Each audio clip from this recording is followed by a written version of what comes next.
Good afternoon. I would like to welcome everyone today to the State Board of Education meeting for Tuesday, January 17th, 2023. We would like to begin by asking Dr. O'Shields if he will lead us in the Pledge of Allegiance. If everyone would please stand. Attention, salute, pledge. I pledge allegiance to the flag of the United States of America and to the republic for which it stands, one nation, under God, indivisible, with liberty and justice for all. Thank you. As we begin, we do ask all board members and any speakers to please speak directly into the microphone so that we can accurately transcribe the minutes for today's meeting. And that being said, we will move right on to approval of the minutes. So is there any objection to approving the minutes as presented for the December 13, 2022 meeting and the special called meeting that occurred on January 5th, 2023?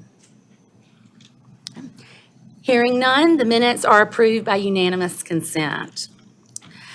Is there any objection to approving the agenda as presented for today's board meeting? Hearing none, the agenda is approved by unanimous consent. We welcome everyone in attendance and anyone that has joined us today, and we thank you for your interest in the State Board of Education. We would like to recognize one guest. We have Ms. Nevia Atwood with ACT. Oh, hello. Thank you for being here today. We are very glad that you're able to join us. If there is any news media present who did not sign in, if you would please announce your name. Okay, wonderful. On behalf of the board, I would like to welcome everyone to the first regular meeting of 2023. It is new for me, and so I appreciate your patience as I navigate this role, but it's new for so many of us in the room. So we are very excited to be here today and very happy to welcome Superintendent Weaver to her first board meeting as well. So thank you so much, and we're very excited about the transition and working together to make a positive impact together for education in our state. So I do want to recognize three new board members we have joining us today. First, we have Ms. Tammy Shore, and she is representing the 11th Judicial Circuit. That includes the counties of Edgefield, Lexington, McCormick, and Saluda. And so we welcome you, and we look forward to serving with you. Thank you. We also have Mrs. Jackie Terabile. Good. See, I worked on that. Ms. Jackie Terabile here with us today, representing the 16th Judicial Circuit, and that includes York and Union. And I believe you have some guests here today that I'm going to give you a chance to recognize. Yes, well, I just wanted to recognize that my husband, Mike Terabile, and my son, Carter Terabile, came here today to watch my first meeting. So thank you for coming. We are so glad you're here with us as well. So thank you for being here. Thank you. We have one other new member, Miss Rita Allison, and she is serving as our governor's appointee. And we are so grateful for all you've done in the realm of education already and being able to serve alongside you as well on the state board. So thank you so much. So we do welcome all of our new members today. Just so you are aware, we have talked briefly and are going to be talking more, but we will have a new member, not just a new member, but a board orientation for all of us to be able to talk about how the board operates, logistics, and get to know each other better. So we are working on planning that now. So we are looking forward to that. I would like to now turn it over to Superintendent Weaver to be able to share her report. Thank you, Madam Chair. Well, I'm glad to report that I have found my office and the light switches.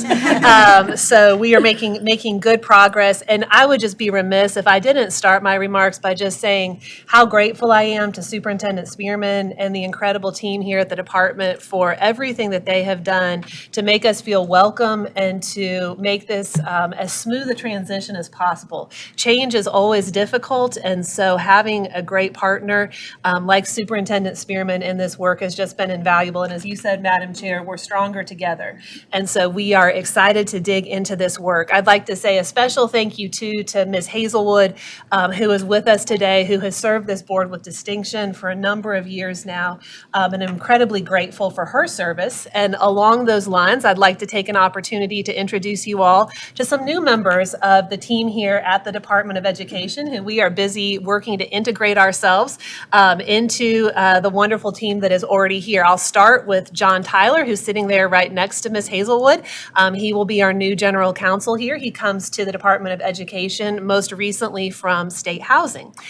In the back of the room, I'd like to introduce Larry Huff, my chief of staff, has long history here in state government, going back to the late 90s, early 2000s, has been in the private sector and has a real passion for culture within an organization. And so I'm excited to work with him to ensure that the Department of Education continues to be one of the best places to work in the state of South Carolina.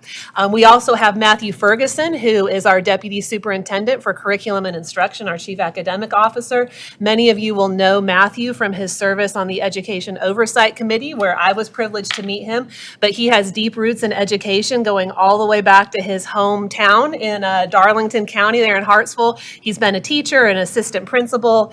He's worked in the district office in HR, and then of course he's worked here at the state level in public policy through the EOC. So he has a wide spectrum of background and knowledge, and so we're so grateful to have him on the team as well. We have certainly hit the ground running. Even prior to being sworn in, I was privileged to be hosted by Dr. Foster down in Orangeburg at Carver Edisto, which was a wonderful experience. Ms. Karen James, the principal there, is such a dynamic leader and just such a confirmation of what I've heard time and time again from our teachers, which is a great leader in a school makes all the difference. I think when we're talking about recruitment and retention and how we get at that problem, we have to look at that leadership development piece. And so it was wonderful to spend some time with some incredible leaders in our rural community. I'll be down in North Charleston visiting Stall High School tomorrow. So again, excited to kick off my tenure by really getting into the classroom and listening to folks who are on the front lines. And I'll close my report with that. We are on a two-track mission here right now. Listen and learn and get up to speed. There is so much going on. And as we know, this is a massive agency, a massive mission serving hundreds of thousands of children across our state. And so I'm so excited to really dig in to the work here at the agency, but then also to be visible out in the public on the front lines, talking with our teachers, listening to our teachers, talking with our principals, our superintendents. And so I'm excited that that work has already started. And then certainly we know that the General Assembly, Ms. Rita, has already started their work for this year. And so working with the governor and the General Assembly on some strategic policy priorities for me, early literacy is going to be something that we dig in on very hard here. We know that the ground that we lost during COVID is not going to be made up overnight, but that literacy foundation is how we fundamentally, I believe, transform education in South Carolina over the long haul. Certainly, school safety is something that is on the governor's mind, and it's on all of our minds. If our students aren't safe, nothing else matters. And so excited to work with Mr. Walters and so many others who have a long history in school safety to ensure that our schools in South Carolina are the safest they can possibly be. And then finally, working with our teachers to figure out what's some red tape that we can cut and how can we compensate them like the professionals that they are. I'm very excited about the work of the Teacher Recruitment and Retention Task Force, which is being led by Dr. Barbara Nielsen. They had their first meeting a few weeks back. And I'm here to tell you, Dr. Nielsen still kicks as much butt now as she did in the 90s. So that will be a great committee, excited to see the recommendations that they come forward with. And I'd like to say a special thank to Lila and Kenzie here at the department who are staffing that very capably. So with that, Madam Chair, I will close my report. Thank you so much. Do any of our board members have any questions for Superintendent Weaver? All right. We appreciate that, and welcome to all of the other new staff members that you were able to introduce. We will have Ms. Hazelwood come forward for the parliamentarian comments. Did want to note that I feel like Elton John's second farewell tour here. So this is my last meeting. It is my last meeting. I do want to offer up my services for one more time for anyone who needs help to file their 2023 statement of economic interest. So the 3 new board members, you need to file today if you haven't filed. You're supposed to file within 10 days of your appointment. I'm not going to ask you when you were appointed, just that you were appointed in January. So let's get those filed. If you need help, I'm more than I'm more than happy to help you. But that form is due on March 30th. If you are not sitting in your seat, you don't have to file on March 30th. Thank you. Thank you, Ms. Hazelwood. We do have 2 people signed up for public comment, and so I will ask if, first, Ms. Kathy Nanus with the Palmetto State Teachers Association, if she would come forward. And as she does, I know you know this, but as we share, we appreciate your interest in public education, and of course, there'll be 5 minutes allotted for any public comment. And since we are hearing comments for the first time, it's our policy to accept those as information. And if we have any questions or need additional information, we would do that at a future date. But thank you for understanding our procedures. I do. Been doing it for years. I know, that's what I said. I know you know this, just letting you. Well, good afternoon, Madam Chairwoman and members of the State Board of Education. I'm Kathy Manus, the Executive Director of Palmetto State Teachers Association, and I'm here to say thank you. January is School Board Recognition Month, and Palmetto State Teachers Association would like to thank you for your dedication to the public schools of South Carolina. The theme this year is Forward Together. We must move forward with students, teachers, and all educators and parents, because together we can make a difference in the lives of students in South Carolina. As a member of the State Board of Education, you develop policy and regulations and make tough decisions on complex issues impacting the entire state. I read a quote from Tom Brokaw and thought how appropriate for today. There is a place in America to take a stand. It is public education. It is the underpinning of our cultural and political system. It is the great common ground. Public education, after all, is the engine that moves us as a society toward a common destiny. It is in public education that the American dream begins to take shape. And I want to thank you for what you do as a member of the State Board of Education. Thank you again for your service to the students, to the teachers, and all the educators in the public schools of South Carolina. We are depending on you more now than ever before to move us forward together. Thank you, and I hope you enjoy the gift that we have for you. Thank you, Ms. Manus. We appreciate that. Thank you so much. Next, we have Ms. Sherry East, yes, from the SCEA. And I know you know as well about the 5 minutes and have been here before, so we appreciate you being here again today. Thank you very much, and thank you for allowing us time to speak on your schedule today. I know everyone's time is precious. So, an introduction of myself: I'm a high school science teacher. My name is Sherry East. I'm a high school science. My name is Sherry East, and I am a high school science teacher from the Rock Hill School District area.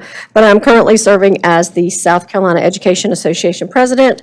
I'm starting my 2nd cycle of my term. So I wanted to give you a brief history of what the SCA is, a little bit important about why the is so important. And if you've ever not put the "the" on it, you probably got a little like, oh, we're the SCA.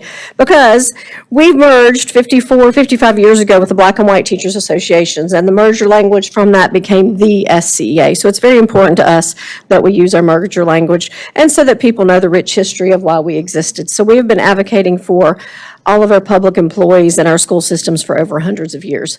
So with that being said, we are an association that not only, a lot of people are confused and think we're only for teachers, but we're not. We actually allow anyone that works in the public school system into our system. So that could be bus drivers, cafeteria workers, our teachers' aides, our clerical staff, because we know that it takes everyone in that school system to help educate our children. So just a little history of who we are. But today, as Kathy mentioned, it is School Board Appreciation Month in the whole month of January. So we are here with a little poem to remind you that you make a difference, and your gift, hopefully when you see this, as frustrating as it is to serve on a board or to be in education right now, that you do make a difference, and everything that we do can affect a child. So it says, making a difference. One day, a man was walking along the beach and he noticed a boy picking up something and gently throwing it into the ocean. Approaching the boy, he asked, "What are you doing?" The youth replied, "I'm throwing starfish back into the ocean. The surf is up and the tide is going out. If I don't throw them back, they'll die." "Son," the man said, "don't you realize there are miles and miles of beach and thousands of starfish? You cannot make a difference." After listening politely, the boy bent down and picked up another starfish and threw it back into the surf. He then smiled at the man and said, "I made a difference to that one." So sometimes as frustrating as our efforts are and you don't feel like you're making a difference, you really are. So all of us need to remember that it's children first, and every little thing we do can make a difference in the life of a child. So just a little reminder as you go through your times for you new members and your veteran members that you are making a difference, and we appreciate all that you do.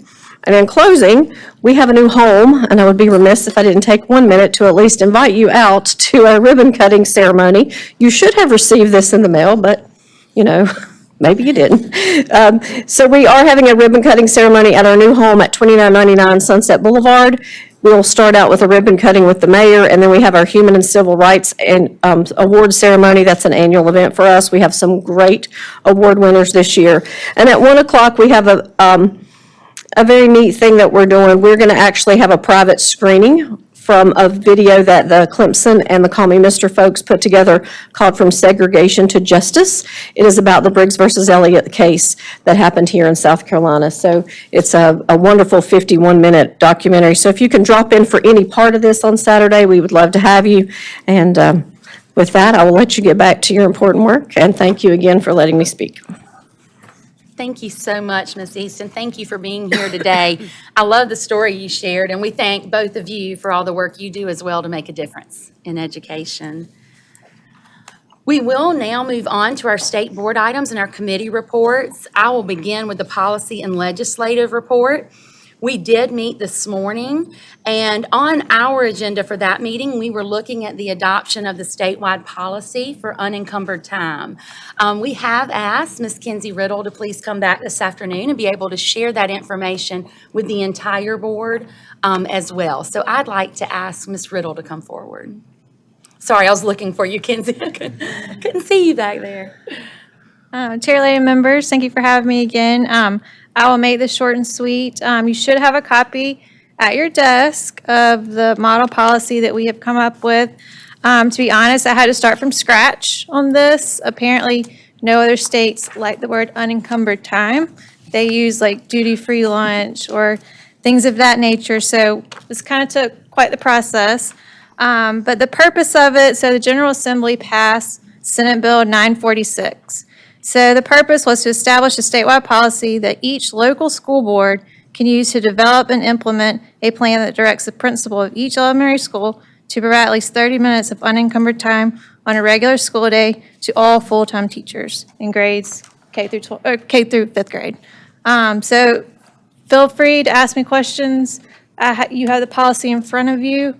I was a math teacher, so I'm not going to read this whole thing to you. But if there are any questions, I'm happy to answer them. Thank you. Does anyone have any questions for Ms. Riddle?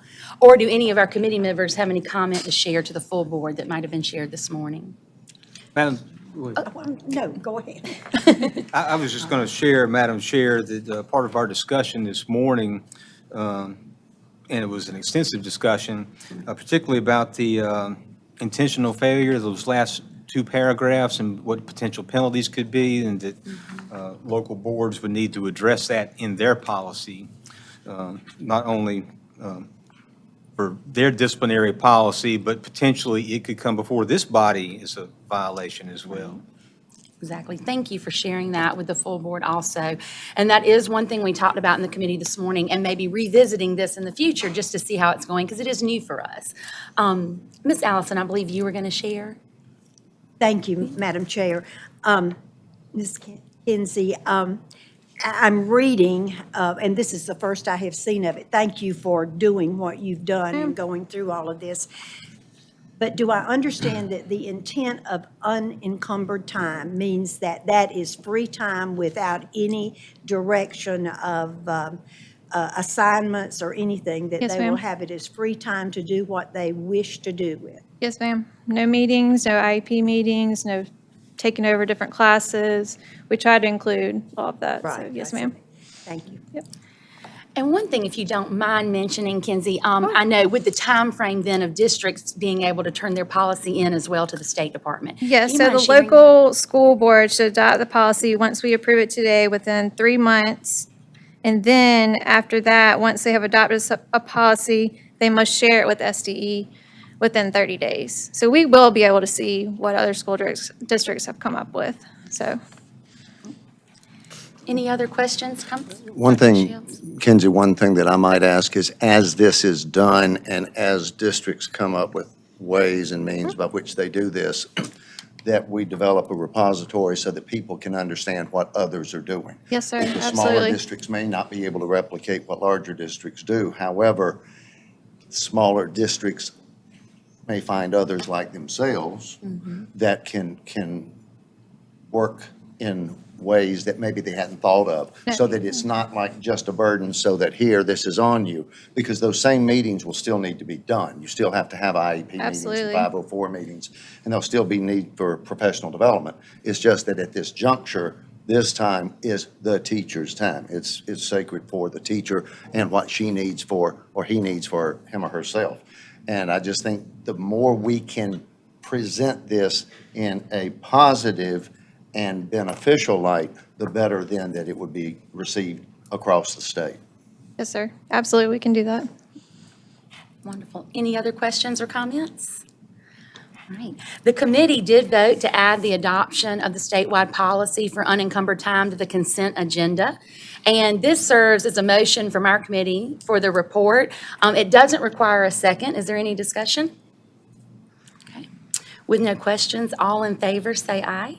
Aye. Any opposed? All right, the motion carries. Thank you Thank so you. much, Kinsey, for coming back and sharing with us. I would now like to recognize Mrs. Lee to present the Educator Professions Committee report. Thank you, Chair Stapleton. The Education Professions Committee approved 2 action items earlier this morning. Item 1, National Accreditation Decisions, Presbyterian College, University of South Carolina Beaufort, and South Carolina State University. The second action item is the Alternative Route Program Approval, additional certification fields for the Greenville Alternative Teacher Education GATE program. The committee heard 1 information item this morning. This item was Professional Review Committee, PRC, Educator Preparation Provider Program Updates.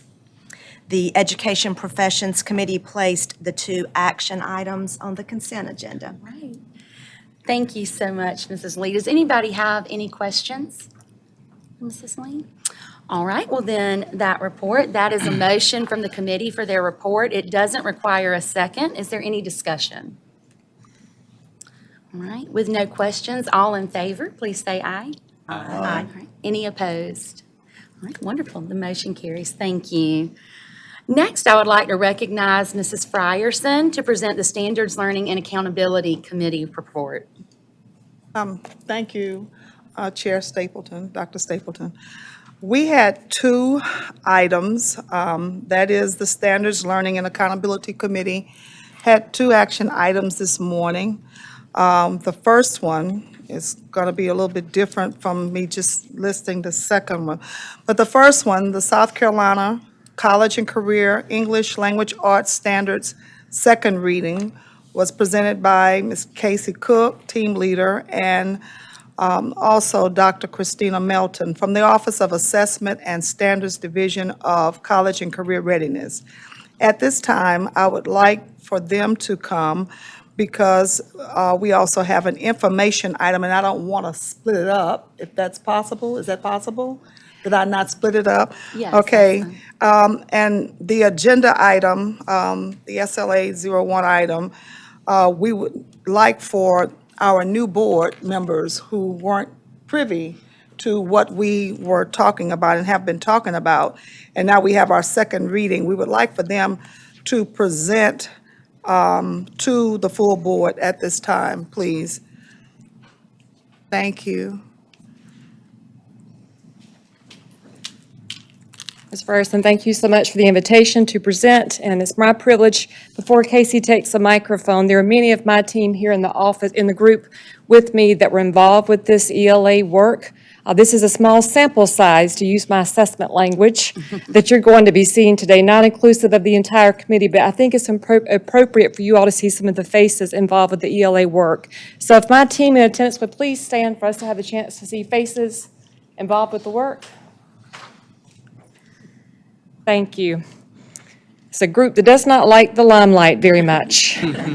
But because of the subcommittee report this morning, we're going to pull up a slide deck for you all to see that was presented to the board back in November that we felt was important for you to have an overview to make sure that we're all on the same page to get caught up to speed today, because of course this is a request for approval today.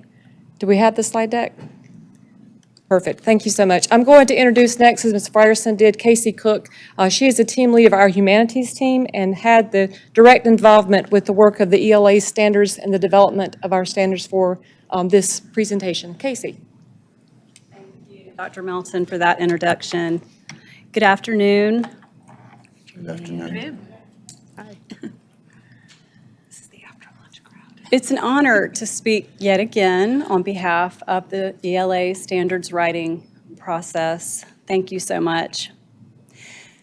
On the screen, you'll notice a timeline. This timeline describes our standards writing process from May of 2020 to present. We talked this morning with the SLA committee about standards implementation, so we included a timeline here for your information regarding our transition.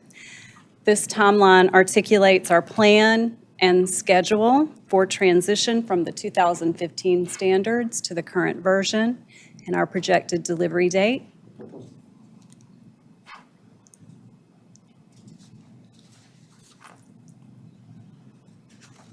This is a small infographic, but I wanted to share with you that it is located inside of the standards document for all to view once that document is released. But we're going to look at a few pieces of this infographic up close.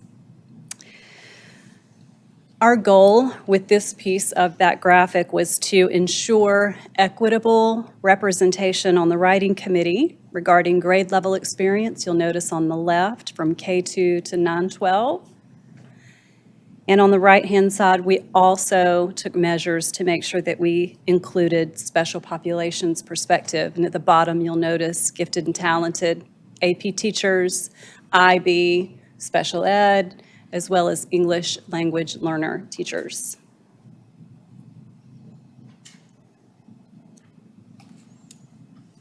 We also wanted to share with you the years of experience of those that served on the committee. You'll see that we had teachers with 1 to 5 years, all the way to 30 years of experience serving on the standards writing committee. So a variety of perspectives there.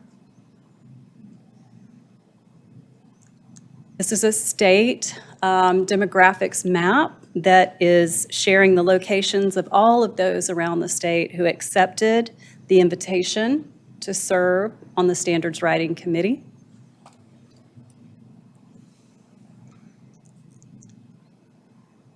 And we'd like to draw your attention to the left-hand side of this slide. On the left, you'll notice the 2 bars in that graph. The right-hand bar that says state underneath is a graphic of the demographic makeup of the state of South Carolina, all citizens. And on the left-hand side, we'd just like for you to notice that that is our committee demographics, and notice the mirroring. And on the right-hand side, again, we wanted to make sure that you knew that we were intentional to provide a variety of voices and perspectives on the committee. We had literacy and reading coaches, district staff personnel, as well as classroom teachers, of course, making up the largest category of committee members. Now, I apologize for the fact that this is a content-heavy slide, but, and I tried to pare it down. So this is a pared-down version of a content-heavy slide that's still content-heavy. But we wanted to share with you that the Education Oversight Committee made specific recommendations to the Standards Writing Committee.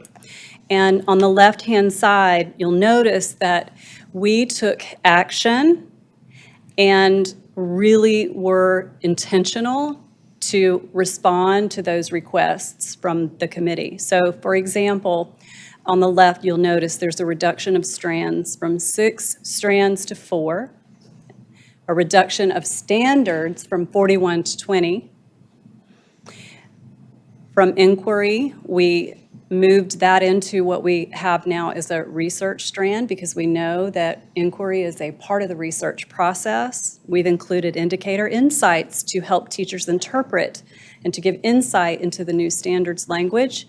We've also included an appendices as well as 16 support documents that are now in draft as a result of that feedback from the committee.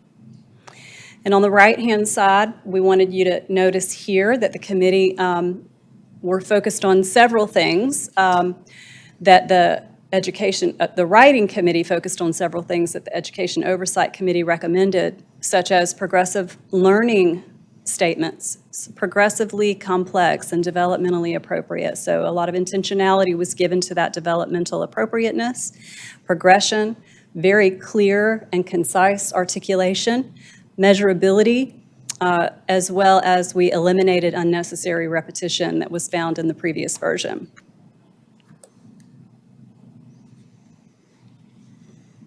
And we also talked about our documents for support this morning in the SLA committee. So we added the titles of 15 of those supporting resources that are currently in draft mode. These are the titles. I would like to give you a moment just to skim those.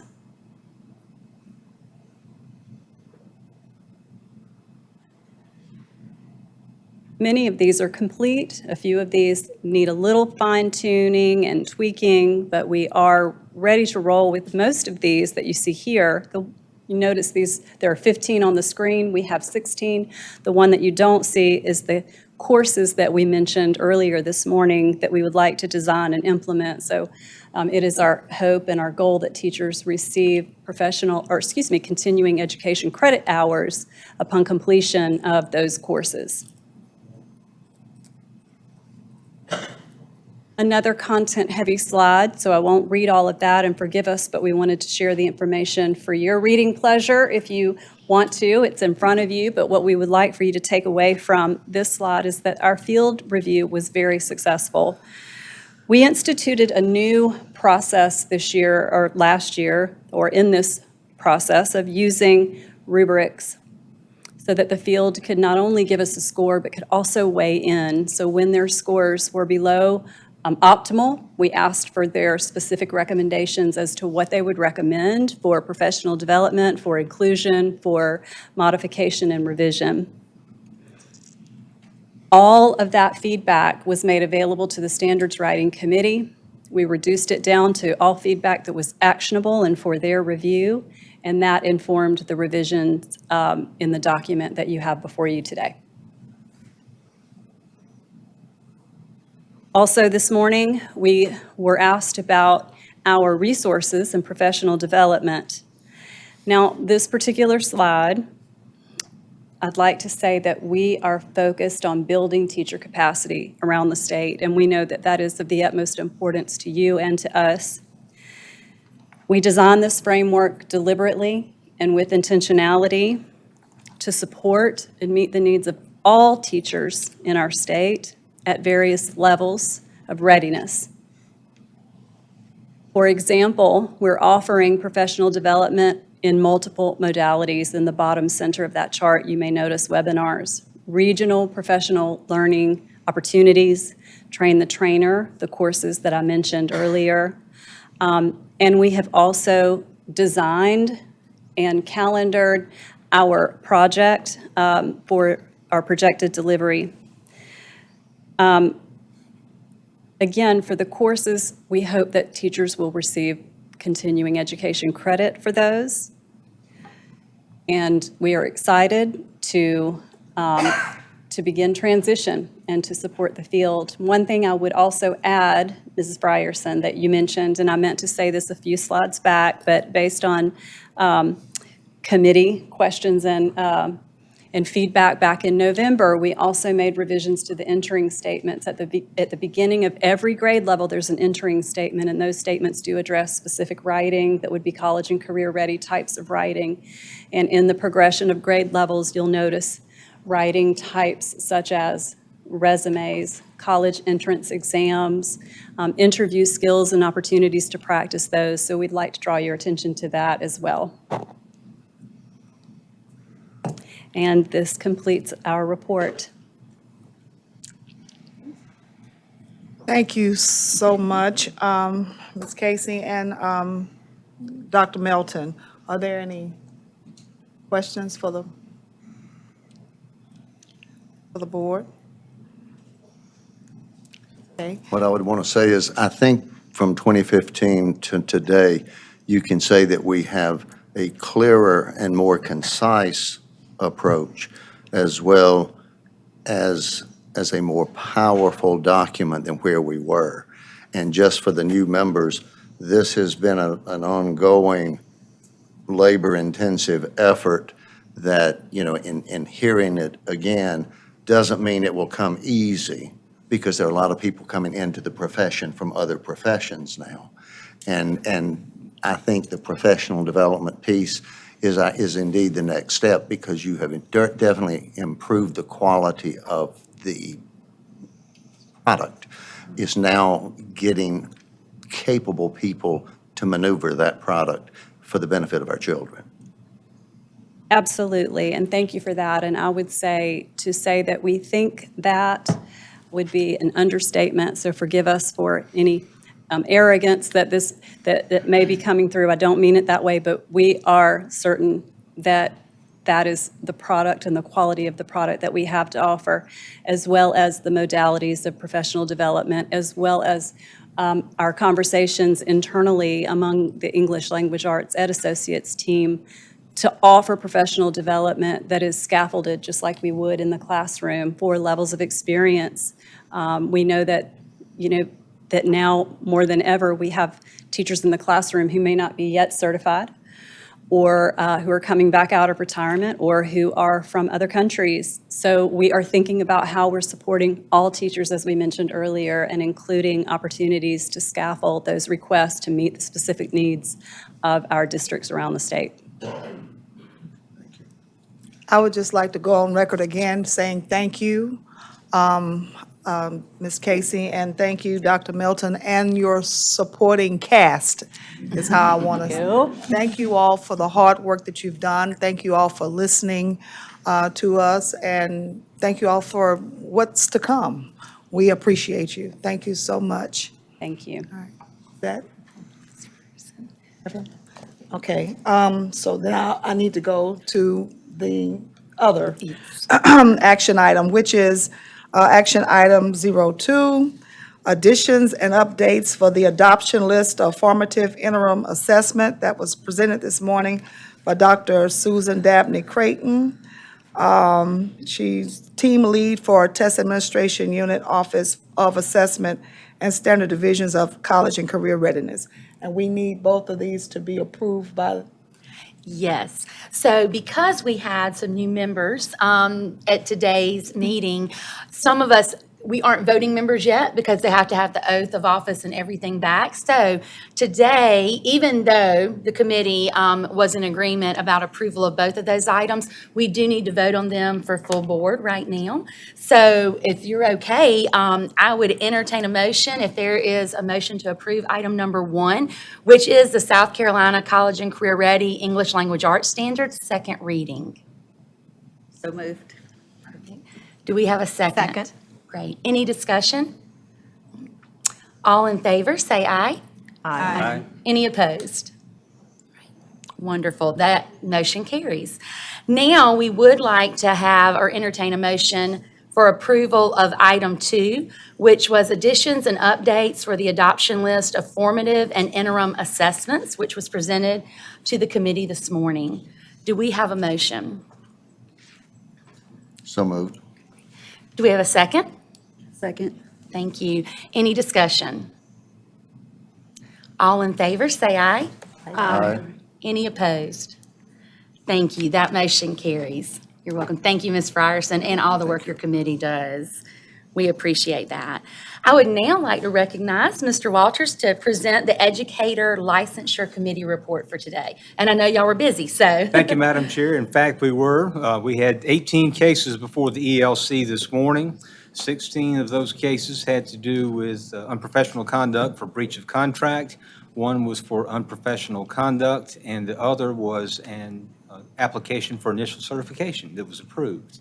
And all of those were brought before the full board committee for ratification. Wonderful. Thank you so much. And we were able, as he stated, to ratify those. And then in our full board educator licensure meeting, we had 3 cases for consideration, and that resulted in 1 application approval, 1 permanent revocation, and 1 order of suspension. So that is where we stood there. That was a total of 21 cases that were resolved today. And as always, and I know we try to do this every month, Mr. Walters was so good at doing that, but we sincerely thank our Office of Legal Counsel and all of the work they do to bring those cases forward and to do that work so that we can get caught up on those. So we are appreciative of that. Thank you. The consent agenda has been discussed, and we have talked through our committee reports about the action items moved to that consent agenda. Is there a motion to approve? So moved. Thank you, Mr. Walters. Is there a second? Second. Thank you, Ms. Chapman. Any discussion? Right. All in favor, please signify by saying aye. Aye. Right. Any opposed? Wonderful. That motion carries. Thank you. Next, I would like to ask Director Kimberly Mack from the Office of School Transformation to come forward and share updates for us regarding Allendale County School District and Williamsburg County School District. Thank you for being here today, Ms. Mack. Good afternoon, all, and Happy New Year to everyone. Thank you.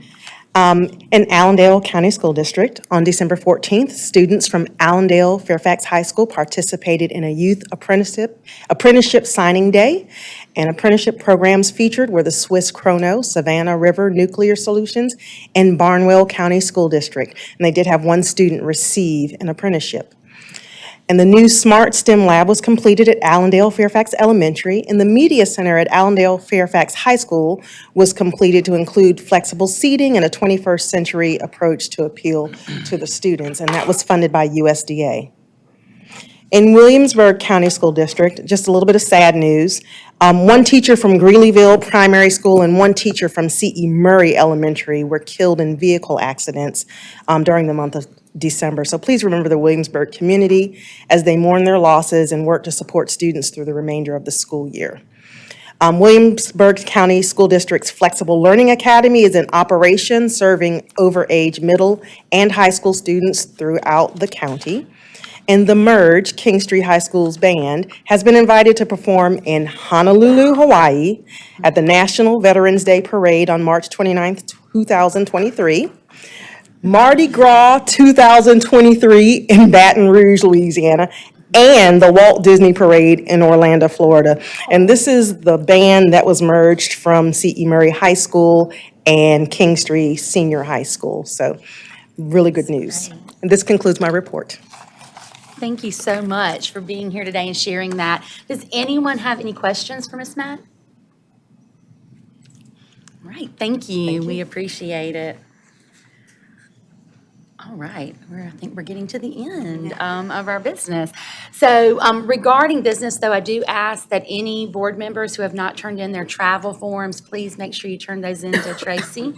And as a reminder, please make sure you stay because we do have a public hearing at 2:30 that we will begin in here. Is there any other business? Okay. All right, if there is no other business, I would welcome a motion to adjourn. Motion to adjourn. All right, we have a motion. Do we have a second? Second. All right, all in favor, say aye. Aye. Any opposed? All right, thank you. This meeting is adjourned. You did it. First one down.